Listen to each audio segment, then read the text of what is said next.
Lectura del Santo Evangelio de nuestro Señor Jesucristo, según San Lucas. Gloria a ti, Señor. En aquel tiempo, cuando terminó Jesús de hablar a la gente, entró en Cafarnaúm. Un centurión tenía enfermo, a punto de morir, a un criado a quien estimaba mucho. Al oír hablar de Jesús, le envió unos ancianos de los judíos para rogarle que fuera a curar a su criado. Ellos, presentándose a Jesús, le rogaban encarecidamente: merece que se lo concedas, porque tiene afecto a nuestro pueblo y nos ha construido la sinagoga. Jesús se fue con ellos. No estaba lejos de la casa, cuando el centurión le envió unos amigos a decirle: Señor, no te molestes, no soy yo quien para que entres bajo mi techo. Por eso tampoco me creé digno de ir personalmente. Dilo de palabra y mi criado quedará sano, porque yo también vivo bajo disciplina y tengo soldados a mis órdenes. Y le digo a uno: ve, y va; al otro: ven, y viene; y a mi criado: haz esto, y lo hace. Al oír esto, Jesús se admiró de él, y volviéndose a la gente que lo seguía, dijo: les digo que ni en Israel he encontrado tanta fe. Y al volver a casa, los enviados encontraron al siervo sano. Palabra del Señor. Gloria a ti, Señor Jesús. Mis queridos hermanos y hermanas, una bendición especial en este día lunes 17 de septiembre.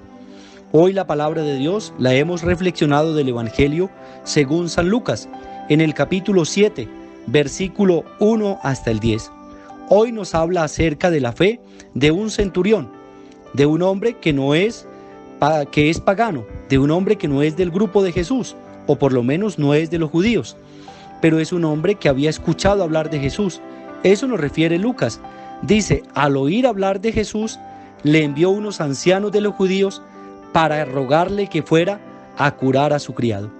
Tenemos como dato que este hombre era una persona que respetaba mucho al ser humano, a la persona, porque tenía un criado y lo estimaba, lo quería, y no quería que su criado falleciera, sino al contrario, quería que su criado se mejorara, se curara. Y por eso, porque había oído hablar de Jesús, envía a alguien que lleve a Jesús hasta su casa.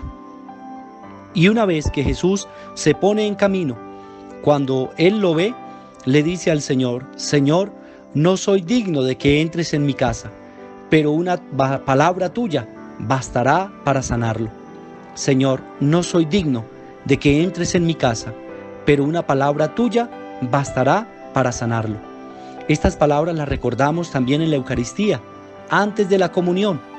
Nosotros respondemos: Señor, no soy digno de que entres en mi casa, pero una palabra tuya bastará para curarme. Es las palabras de este centurión, de esta persona que tenía la fe puesta en Jesucristo y sabía que el Señor lo podía hacer. Solamente con que el Señor lo dijera, se realizaría. Y esa es la fe, es la certeza de saber que Jesús puede actuar, puede obrar un milagro en aquella persona. Y lo más bonito que encontramos en este Evangelio es que el centurión ni siquiera pide un milagro para sí mismo, sino lo pide para una persona que no hace parte de su familia, sino para una persona que es su criado, es un empleado. Y él no pide para él, sino pide la sanación para el hermano, para aquel que ve en sufrimiento. En eso también consiste la fe. Y esto es lo que nos invita hoy a vivir el Evangelio de Lucas.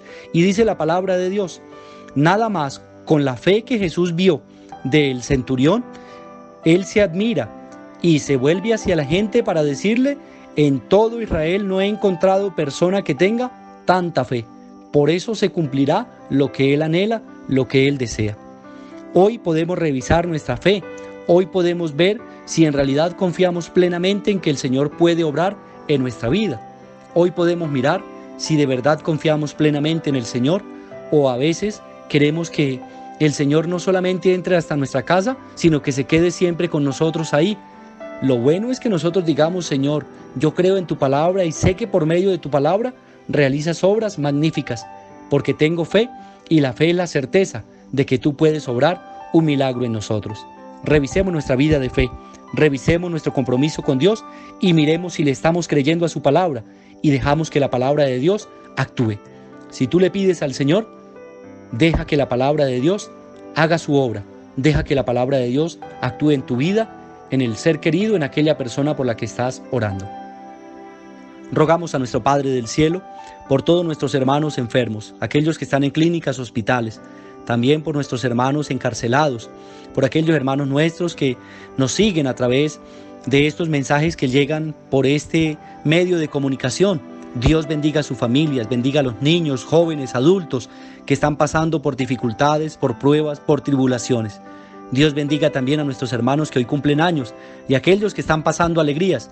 Bendito sea el nombre del Señor, porque Él permite la bendición para nuestra vida, para nuestra familia, para todos nuestros proyectos. Dios nos bendiga, en el nombre del Padre, y del Hijo, y del Espíritu Santo. Amén.